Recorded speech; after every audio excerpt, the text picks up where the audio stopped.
اگر آپ کو مشہور ہونا ہے نا, مشہور ہونے کے لیے چند چیزیں آپ کر لیں, 2 دن میں آپ ایک دم ہٹو بچے ہو جائیں گے. نمبر 1, علماء کو برا بھلا کہنا شروع کر دیں, سارے مولوی غلط ہیں, میں ہوں, میں جو کر رہا ہوں نا وہ ایسا ہی. نمبر 2, آپ کوئی میڈیکل سائنس کے نام پہ تحقیق لے کر آئیں اور سارے ڈاکٹروں کو غلط کہنا شروع کر دیں, تو لوگ کہیں گے یہ ہے صحیح خاندانی آدمی.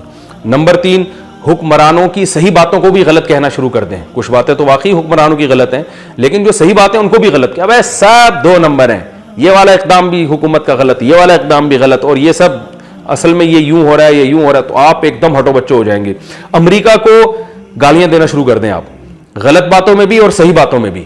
اگر آپ نے کہا کہ امریکہ کا یہ والا کام تو غلط ہے لیکن یہ والا کام صحیح ہے, لوگ آپ کو نہیں مانیں گے. آپ نے یہ کرنا ہے کہ امریکہ جو بھی کر رہا ہے ہر چیز ہی غلط کر رہا ہے, آپ کی دکان ایک دم کھلے گی اور مارکیٹ میں آپ ہٹو بچے ہو جائیں گے.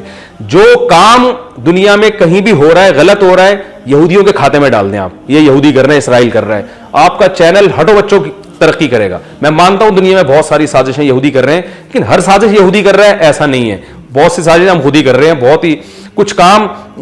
اچھا, ایک اور اہم بات یہ کہ اقوام متحدہ جو کچھ کر رہی ہے غلط کر رہی ہے. جو فیصلہ کر رہے ہیں اقوام متحدہ کے کچھ فیصلے واقعی قابل اعتراض ہیں, لیکن سارے کام غلط ہیں دنیا میں اقوام متحدہ کے. اقوام متحدہ اگر نہ ہوتی تو بڑی طاقتیں تو چھوٹی طاقتوں کو کھا کے ترنے والا بنا دیتی. بہت کچھ اقوام متحدہ صحیح بھی کر رہی ہے, کچھ غلط بھی ہوتا ہے, لیکن بہت کچھ صحیح بھی ہو رہا ہے.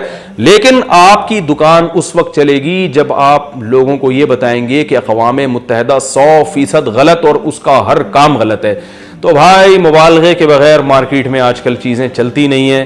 اعتدال سے کام لینا پبلک نے چھوڑ دیا ہے, کسی مسئلے پر بیان اعتدال سے چھوڑ دیا ہے, کسی ٹاپک پر ریسرچ اعتدال سے چھوڑ دی ہے. بدگمانی اور ہر چیز کو اپنے حق میں کیش کرانے کی کوشش کرنا اور نعرے اور یہ سب چیزیں مارکیٹ میں چل رہی ہیں.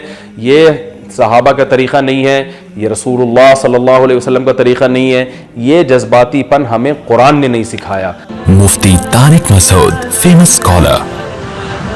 Like, comment and share.